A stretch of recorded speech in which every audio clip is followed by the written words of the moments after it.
लब्बैक लब्बैक या रसूल अल्लाह। ताजदारे ख़त्म नबुव्वत जिंदाबाद जिंदाबाद।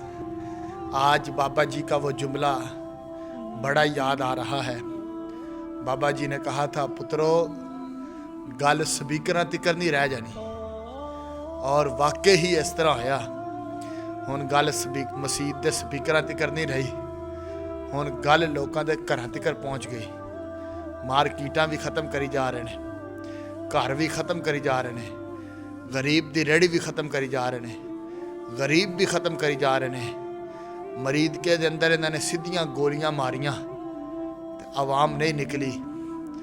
अज उन्होंने मरी रोड के उत्तर सीधियां गोलियां लोगों के उत्ते बरसा के ये साबित कर दिता है कि एक कौम जिहड़ी है बेहिस हो गई है।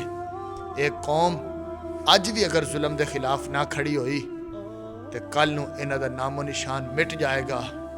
इसलिए पाकिस्तान की कौम के अंदर कौम के अगे अपील है कि अज जुल्म के खिलाफ खड़े हो जाओ, नहीं तो कल नूं तुहाड़ियां नस्लां भी तबाह कर देंगे।